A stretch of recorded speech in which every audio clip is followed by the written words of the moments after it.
शुरू करते हैं आज की कथा। वैशाख मास महात्म्य 18वां अध्याय। शिकारी बोला, हे विप्रश्रेष्ठ, मैं बड़ा ही घोर पापी और क्रूर दुरात्मा हूँ। आपने कृपा करके मुझे कृतार्थ किया है। मैं कुल, गोत्र और शील से रहित हूँ। मेरी बुद्धि और गति बड़ी ही पापी है। जो कुछ भी हुआ वो सब आपकी कृपा से ही हुआ है। इसलिए हे कृपालु, अब आप मुझे ऐसे पाप नाश करने वाले मंत्रों का उपदेश दीजिए जिनके कृपा से बुद्धिमान और भक्तजन सहज ही भवसागर को पार कर लेते हैं। तब महात्मा शंख ने शिकारी से कहा, हे व्याध, यदि तुम शांति चाहते हो तो वैशाख मास के धर्मों का पालन करो। ये धर्म बड़े ही दिव्य रूप वाले और भव बंधन को काटने वाले हैं। इनकी कृपा से भगवान विष्णु प्रसन्न होते हैं।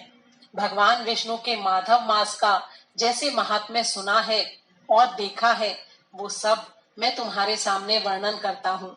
मुनि की ये बात सुनकर वो शिकारी हाथ जोड़कर उनसे निवेदन करने लगा। यहाँ से नजदीक ही एक निर्मल सरोवर है। उसके तट पर कैथे के अनेक वृक्ष हैं जो फलों के भार से नीचे झुके रहते हैं। आप वहां चलकर श्रम से रहित होकर तब मुझे आराम से ये कथा सुनाइए। तब वे लोग वहां से कुछ दूर चलकर एक निर्मल सरोवर के पास पहुंचे।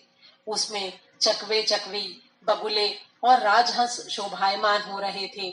बहुत से हंस और सारस जल क्रीड़ा कर रहे थे।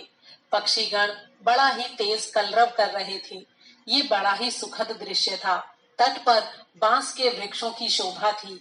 कदम्ब, इमली, नीम, प्रियाल, चंपा, वकुल और कैथ तथा जामुन आदि के वृक्ष चारों ओर शोभायमान हो रहे थे। वानर और लंगूर आदि छलांग मारने वाले जीव वृक्षों की शाखाओं पर कुलांचे भर रहे थे। तब उस ब्राह्मण ने ये सरोवर देखा और उसमें मध्याह्न काल का स्नान किया। फिर वस्त्र परिवर्तन कर देव पूजन से निवृत्त हो वन के फल खाए।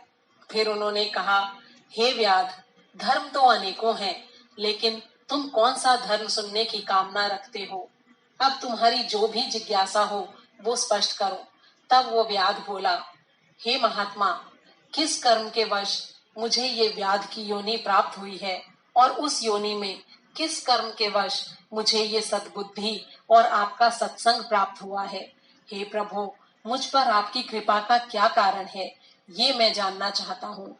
व्याध का निवेदन सुनकर शंख मुनि गंभीर वाणी में बोले, श्रीवत्स गोत्र में तुमने स्तंभ नाम से जन्म लिया था। एक गणिका के प्रेम में पड़कर और उसके संपर्क में आने के दोष के कारण तुम ब्राह्मण्य कर्मों को त्याग कर शूद्रवत रूप में घर आते थे। तुम्हारी पत्नी साध्वी ब्राह्मणी बड़ी ही रूपवती थी। वो वेश्या सहित तुम दोनों की सेवा किया करती थी। तुम दोनों के चरण धोती थी। जब तुम दोनों आरामदायक पलंग पर शयन करते थे, तब वो साध्वी भूमि पर शयन करती थी और तुम दोनों की आज्ञा मानने के लिए सदैव ही तत्पर रहती थी। वेश्या द्वारा निषेध करने पर भी वो अपने धर्म के पालन में सदैव तत्पर रहती थी। अपना पतिव्रत धर्म निभाने में वो बड़ी ही दृढ़ थी और तुम दोनों की पूरी सेवा करती थी। इस दुसह दुख को सहते हुए उसे दीर्घ काल बीत गया। तब एक दिन तुमने भैंस के दूध और मूली को एक साथ खाया। इस विरोधी आहार के कारण तुम्हें दस्त और उल्टियां होने लगी और इस अपथ्य आहार को खाने से तुम्हें भयानक दुखदाई भगंदर रोग हो गया। घर में पैसा रहने तक तो वो गणिका तुम्हारे साथ रही, लेकिन उसके बाद वो सारा धन लेकर और तुम्हें छोड़कर वहां से भाग गई। तब तुम्हें बड़ा ही पश्चाताप हुआ और तुमने तीन स्वर में ब्राह्मणी से कहा, हे देवी, मैं बड़ा ही नीच और अधम हूँ। मेरे पापों को क्षमा करके अब तुम कृपया मेरी रक्षा करो। जो अधम प्राणी अपनी विनम्र और साध्वी पत्नी का सम्मान नहीं करते हैं, वो 15 जन्मों तक पुंसत्वहीन होते हैं। तुम्हारे पश्चाताप करने पर वो सती साध्वी हाथ जोड़कर तुमसे बोली, हे स्वामी, आप मेरे प्रति दीनता और लज्जा का अनुभव मत करो। इस प्रकार की स्थिति को सहन करने वाली स्त्री ही साध्वी और पतिपरायणा होती है। आप व्यर्थ ही पश्चाताप कर रहे हैं। ये तो मेरे पहले किए गए पापों का फल है। इसके पश्चात वो साध्वी ब्राह्मणी अपने पिता और बंधु बांधवों से धन और द्रव्य लाकर तुम्हारी और शेषशाही भगवान विष्णु की सेवा में लीन हो गई। वो तुम्हारा मलमूत्र साफ करती और घावों के कीटाणुओं को धीरे धीरे निकालती। सेवा धर्म में उसने रात दिन की नींद त्याग दी और पति के दुख से दुखी होकर एक दिन वो बोली, हे देवगणों, हे पितृगणों, मेरे पति की रक्षा करो। आप मेरे पति को रोग मुक्त और पाप मुक्त करो। मैं महादेवी चंडिका के लिए रक्त, मांस और भैंस के दूध में मिश्रित सुंदर खाद्यान्न अर्पित करूंगी। विघ्न विनाशक गणपति भगवान की प्रसन्नता के लिए स्वादिष्ट मोदक अर्पित करूंगी। 10 शनिवारों का व्रत पालन करूंगी।